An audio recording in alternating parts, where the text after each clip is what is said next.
Today we will be reading pages 38 through 40 of the book The French Revolution and Human Rights, as well as pages 49 through 58.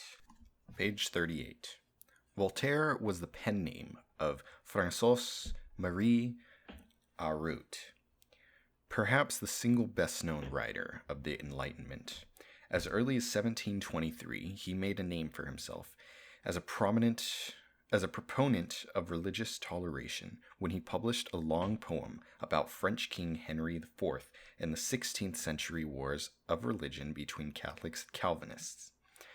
Visits to England and the Dutch Republic in the 1720s impressed on him the political benefits that could be reaped from religious pluralism.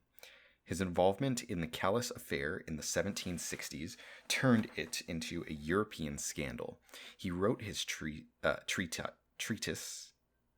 on toleration to link the Calas case to more general issues of religious freedom. He did not argue for granting political rights to members of every religion, but he did insist on the virtues of the freedom to practice one's chosen religion without persecution. He grounded this freedom on natural law. Even this was too much for French authorities, who promptly banned the work. The murder of Calas, which was perpetrated with the sword of justice at Toulouse on March 9, 1762, is one of the most single events that deserve the attention at our own and of later ages. We quickly forget the long list of the dead who have perished in our battles.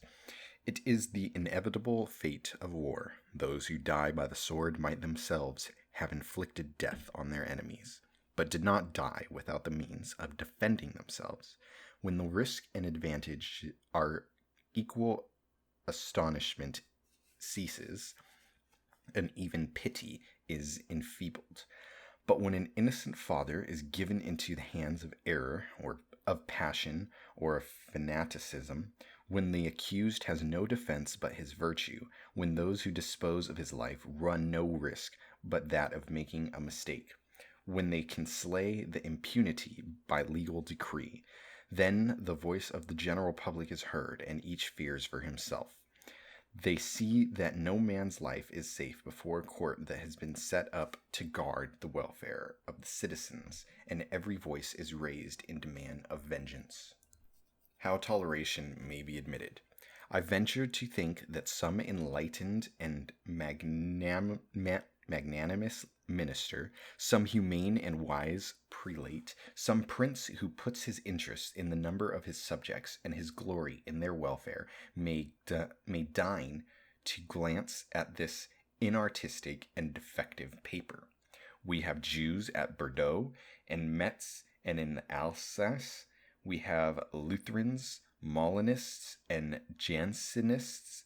We cannot suffer and control Calvinists on much the same terms as those on which Catholics are tolerated at London, who did not enjoy political rights but could practice their religion. The more sects there are, the less danger in each. Multiplicity enfeebles them. They are all restrained by just laws which forbid disorderly meetings, insults, and sedition, and are ever enforced by the community. We know that many fathers of families who have made large fortunes in foreign lands are ready to return to their country, the Calvinist refugees. They ask only the protection of natural law, the validity of their marriages, security as to the condition of their children, the right to inherit from their fathers, and the enfranchisement of their persons. They ask not for public chapels or the right to municipal offices and dignities. Catholics have not these things in England and other countries. It is not a question of giving immense privileges and secure positions to a faction, but of allowing a peaceful people to live, and of moderating the laws once, but no longer necessary. It is not our place to tell the ministry what is to be done. We do but ask consideration for the unfortunate. The great means to reduce the number of fanatics, if any remain, is to submit that disease of the mind to the treatment of reason, which slowly but infallibly enlightens men. Reason is gentle and humane. It inspires liberality, suppresses discord, and strengthens virtue. It has more power to make obedience to laws attractive than force has to compel. Whether intolerance is of natural and humane law. Natural law is that indicated by men by nature. Human law must in every case be based on natural law. All over the earth, the great principle of both is do not unto others what you would that they would do unto you. Now, in virtue of this principle, one man cannot say to another, believe what I believe, and what thou canst not believe, or thou shalt perish. Thus do men speak in Portugal, Spain, and Gaul. In some other countries they now content to say, believe, or I detest thee. Believe, or I will do thee all the harm I can. Monster, thou sharest not my religion, and therefore hast no religion. Thou shalt be a thing of horror to thy neighbor, thy city, and thy province. If it were a point of human law to behave thus, the Japanese should detest the Chinese. Who should arbor the Siamese? The Siamese, in turn, should persecute the Tibetans, who shall fall upon the Hindus. A Mogul should tear out the heart of the first Malabarian he met. The Malabarian should slay the Persian, who might massacre the Turk, and all of them should fling themselves against the Christians who have so long devoured each other. The supposed right of intolerance is absurd and barbaric. It is the right of the tiger, nay, it is far worse, for tigers do but tear in order to have food, while we rend each other for paragraphs. Moving on to page 49 through 58. Anti-slavery agitation. Abbé Raynal, from the philosophical and political history of the settlements and trade of the Europeans in the East and West Indies. Abbé Guillaume Thomas Raynal, known by his clerical title Abbé, French for father, a priest, first published his multi-volume History of European Colonization anonymously in the French in 1770. Today, many sections of it seem almost quaint and hopelessly detailed. For Raynal and his collaborators, among the Diderot, gathered every imaginable fact to support their scathing indictment of the European rapationists. As the English man of letters and dearest Horace Walpole commented, it tells one everything in the world, from the story of the tea and coffee trades to the naval bases to the history of Greek and Roman slavery. In its time, the book startled and shocked, and its indignant denunciation of colonization set off a firestorm of controversy. The French crown immediately prohibited its sale on the grounds that it contained propositions that are impudent, dangerous, rash, and contrary to the good morals and the principles of religion. The government forced Raynal into exile, and an assembly of the French clergy condemned him as one of the most seditious writers among modern unbelievers.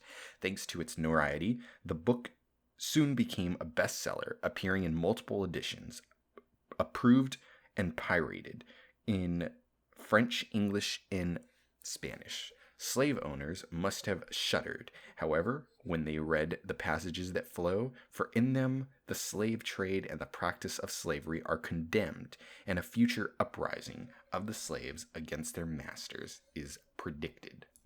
Liberty is the property of oneself. Three kinds of it are distinguished: natural liberty, civil liberty, and political liberty. That is to say, the liberty of the individual, the liberty of the citizen, and the liberty of a nation. Natural liberty is the right granted by nature to every man to dispose of himself as at pleasure. Civil liberty is the right which is ensured by society to every citizen of doing everything which is not contrary to the laws. Political liberty is the state of a people who have not alienated their sovereignty and who either make their own law or who constitute a part in the system of their legislation. The first of these liberties is, after reason, the distinguishing characteristics of man. Brutes are chained up and kept in subjection because they have no notion of what is just or unjust, no idea of grandeur or meanness. But in man, liberty is the principle of his vices or his virtues. None but a free man can say, I will or I will not, and consequently none but a free man can be worthy of praise or liable of censure. Without liberty or property of one's own body and the enjoyment of one's mind, no man can either be a husband, a father, or a relation, or a friend. He hath neither country, a fellow citizen, nor God. The slave impelled by a wicked man, and who is the instrument of the wickedness, is inferior to the dog let loose by the Spaniard upon the American. For conscience, which the dog has not, still remains with the man. He who basely abdicates his liberty gives himself up to remorse, and the greatest misery which can be experienced by a thinking and sensible being. If there be not any power under the heavens which can change my nature and reduce me to the state of the brutes, there is none which can dispose of my liberty. God is my father and not my master. I am his child and not his slave. How is it possible that I should grant to political power what I refuse to divine omnipotence?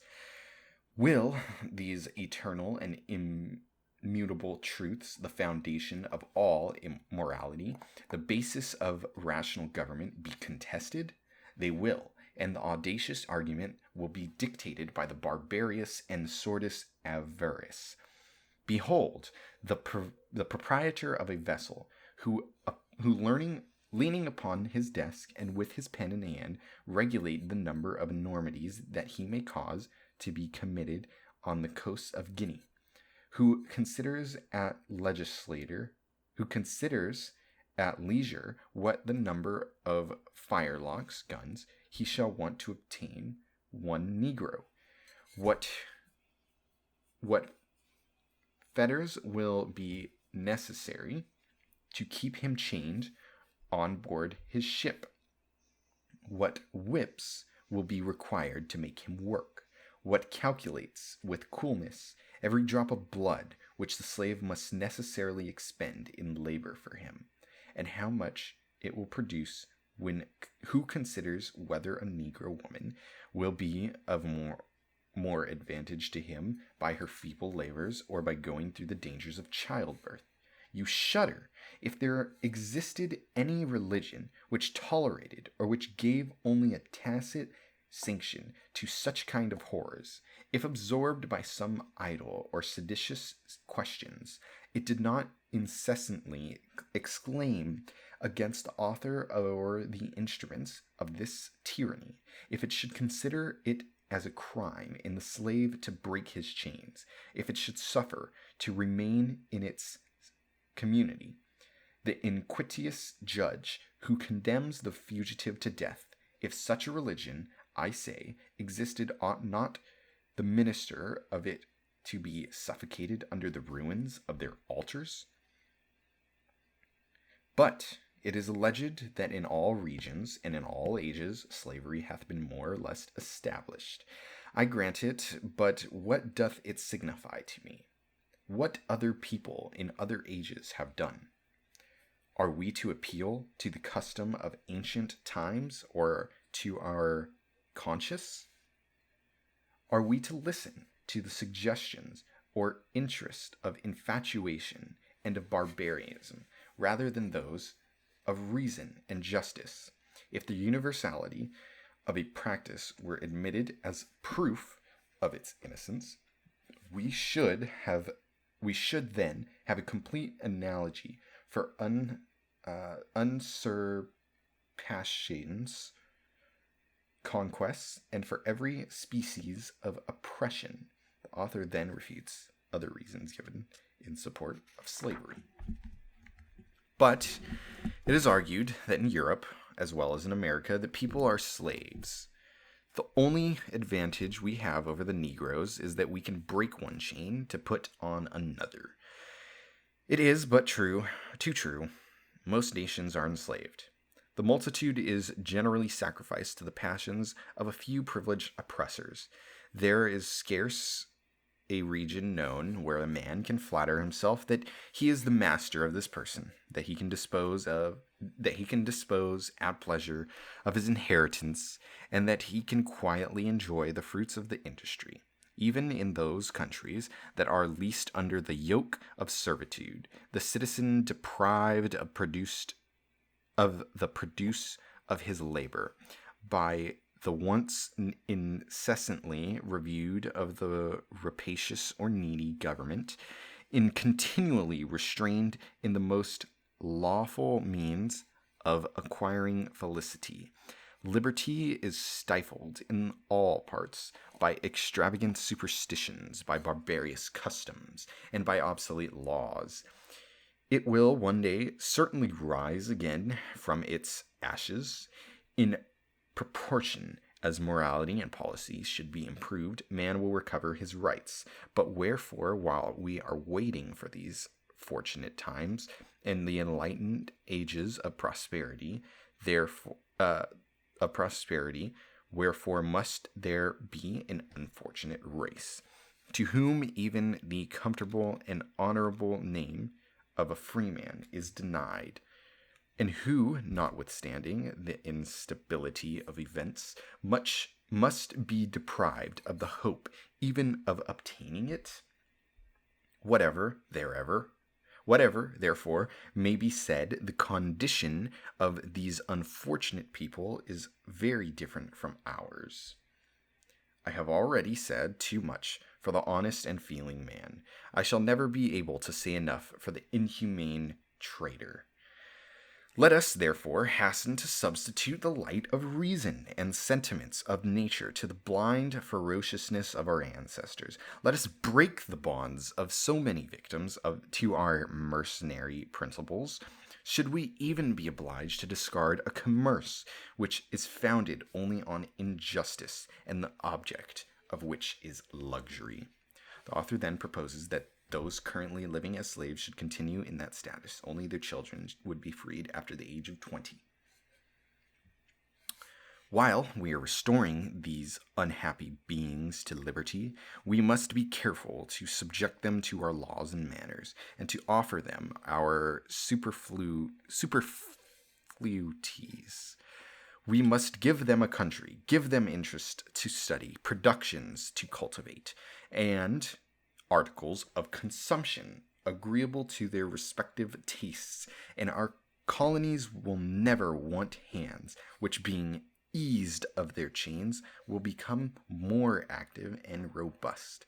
The author calls on the monarchs of Europe to abolish the slave trade, but he concludes with a warning of impeding slave revolt. Let the ineffectual calls of humanity be no longer pleaded with the people and their masters. Perhaps they have never been attended to in any public transactions. If then, ye nations of Europe, interest alone can exert its influence over you, listen to me once more. Your slaves stand in no need either of your generosity of your counsels in order to break the sacrilegious yoke of their oppression. Nature speaks a more powerful language than philosophy or interests. Already have 2 colonies of fugitive Negroes have been established, to whom treaties and power give a perfect security from your attempts. There are so many indications of the impending storm, and the Negroes only want a chief, sufficiently courageous to lead them on to vengeance of slaughter. Where is the great man whom nature owes to her afflicted, oppressed, and tormented children. Where is he? He will undoubtedly appear. He will signal. He will shew himself. He will lift up the sacred standard of liberty. This vulnerable signal will collect around him to the companions of his misfortunes. They will rush on him more impetuosity than torrents. Then they will leave behind them in all parts indelible traces of their resentments. Spaniards, Portuguese, English, French, Dutch, all their tyrants will become the victims of fire and sword. The plains of America will suck up with transport, with the blood which they have so long expected, and the bones of so many wretches heaped upon one another during the course of so many centuries, will bound for joy. The old world will join its plaudits to those of the new, and in all parts the same of hero, who shall be restored. The rights of human species will be blessed. In all parts trophies will be erected to his glory. Then will the black code, each country had its own code of laws regarding slaves or blacks, be no more, and the white code will be a dreadful one, if the conquered only regards the right of reprisals. 7. Condorcet. Reflections on Negro Slavery. By the 1780s, the European slave trade had become a very contentious issue. Even the ministers of the French monarchy began to feel at least private doubts about the morality of enslaving Africans. There were, as yet, however, few public calls for abolition. In 1781, one of the leading French reformers, the nobleman Marie-Jeanne Courtat, Marquise de Condorcet, published under a pseudonym an impassioned pamphlet against slavery. In it, he denounced the slave system as a crime and called for its abolition without compensation.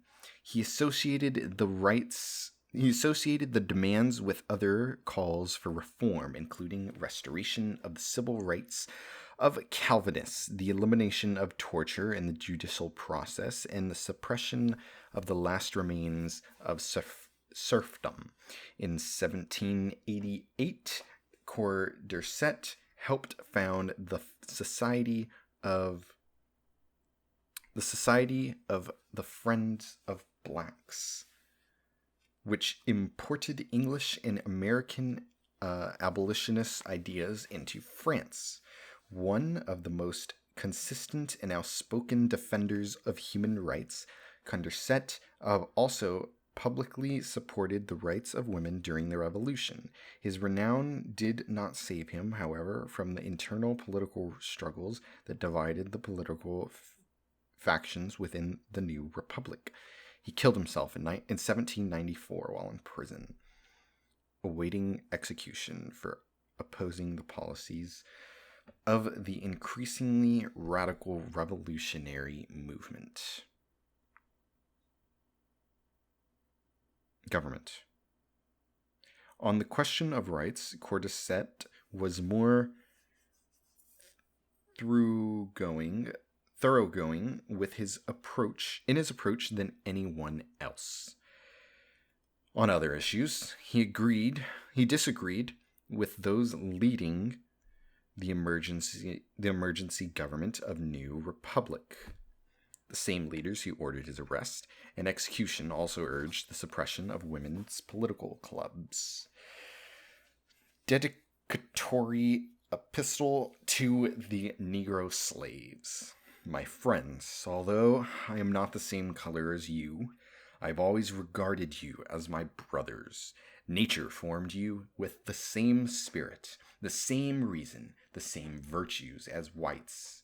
Your tyrants will reproach me with uttering only commonplaces and having nothing but chimerical ideas. Indeed, nothing is more common than the maxims of history, of humanity and justice. Nothing is more chimerical than to propose to men that they base their conduct on them. Reflections on the Negro slavery, reducing a man to slavery, buying him, selling him, keeping him in servitude. These are truly crimes, and crimes are worse than theft. In effect, they take from the slave not only all forms of property, but also the ability to acquire it, the control over his time, his strength, and everything the nature has given him to maintain in his life, satisfy his needs. To this wrong they add that of taking from the slave the right to dispose of his own person. It follows from our principles that the inflexible justice to which kings and nations are subject, like their citizens, require the destruction of slavery. We have shown that this destruction will harm neither commerce nor wealth of a nation, because it would not result in any decrease in cultivation.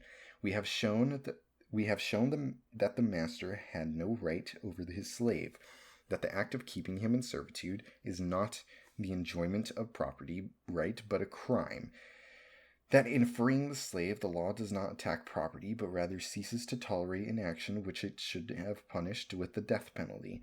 The sovereign, therefore, owes no compensation to the master of slaves, just as he owes none to the thief whom a court judgment has deprived of the possession of a stolen good. The public tolerance of a crime may make punishment impossible, but cannot grant a real right to the profit from the crime. The protection accorded to rapacity against the Negroes, which England and Holland is the effect of general corruption of the nations, has for its cause in Spain and in France only the prejudices of the public and the taking unawares of government, that are deceived equally about both the necessity of slavery and the supposed political importance of the sugar colonies in the Caribbean. A foreigner's writing can be especially useful in France, for it will not be so easy to destroy the effect of a single word by saying that it is the work of a philosopher. This name, so respectable elsewhere, has become an insult in the nation. If writers protest against slavery of Negroes, it is the philosophers, their opponents say, thinking they have won their case. If some people have been saved by inoculation from the dangers of smallpox, it's by the advice of the philosophers. If the custom of breaking the bones of the accused between the boards to make them tell the truth has been recently suppressed, it is because the philosophers inveighed against the practice, and it is in spite of the philosophers that France has been lucky enough to save a remnant of the old laws and converse the precious practice of applying torture to condemned criminals. Who is it who dares to complain in France about the barbarism of criminal laws, about the cruelty in which French protesters have been deprived of the rights of a man and citizen, about the harshness and injustice of the laws against smuggling and hunting? Who had the culpable boldness to pretend that it would be useful to the people and in accord with the justice to ensure liberty of commerce and industry? We can see clearly that it was surely the philosophers. 8. Society of the Friends of Blacks. Discourse on the necessity of establishing in Paris a society for the abolition of slave trade and of Negro slavery. Following the lead of English and American abolitionists, French reformers, among them Condorcet, founded the Society of Friends of Blacks in February 1788 to agitate for the abolition of the slave trade and of slavery. The speech given by Jacques Brizot to announce its foundation shows the influence of the Enlightenment rhetoric of liberty and reason, and it appears to endorse, although much without fanfare, the notion of universal equal human rights. Most in society stopped short of advocating the outright and immediate abolition of slavery itself, however, and instead argued for a gradual process of emancipation. The society obviously did not expect immediate success, for it couched its demands in vague terms, hoping for a positive response from a reformed minded monarchy that had recently acted in favor of Calvinists. In a free society, man is drawn by his personal interest to develop his faculties to the highest degree. In a free society, one can only be governed by universal reason, and universal reason essentially compels us to want peace and the good of all men. In committing myself to these agreeable ideas, I cannot stop myself, good sirs, from remarking on the error of those who wish to enlighten men living in servitude, but without destroying it. You hear shouted everywhere, enlightened men, and they will become better. But the experience of all the centuries tells us, make men free, and they will necessarily and rapidly become enlightened, and they will necessarily be better. Thus, if we seriously wish to enlighten men and improve their social and individual state, we shall not limit ourselves to giving them books or academies. We should untie their hands. How, in fact, can a man value books when he sees men who preach such values violate the first of truths? All men are born free? Must he not believe that then that he is being manipulated by the vilest hypocrisy? Freedom, upon returning it to the Negroes, stop then fearing them. Having become our brothers, they will not wait to enlighten themselves to become good, and what is perhaps more difficult, the masters themselves will be forced to become enlightened, to become good, for slavery is infallible, which means of corrupting two men at the same time, the men and the slave. Let us remember the character of our nation, a character more than any other imprinted with universal benevolence. Let us remember finally the wishes of the present ministry for the eradication of every kind of abuse and its readiness to receive ideas for reform. When it sees the nation convinced that the slavery of Negroes is a crime and that the nature wisely attached more real advantages to the labor of liberty than to that of servitude, will the ministry lean towards presenting to the sovereign of a universal desire that its heart must receive with eagerness. Its predecessors solemnly declared that all men were free by nature, that the kingdom of the Franks must be free in reality as well as in name. Guided by this principle, they have one another emancipated the serfs of their lands. Our monarch has himself abolished the last remains of that servitude. How could this benevolent hand not be extended one day toward the Negroes who live under his laws? Are not French colonies part of his lands? Are not the Negroes his subjects, just like the whites who inhabit them?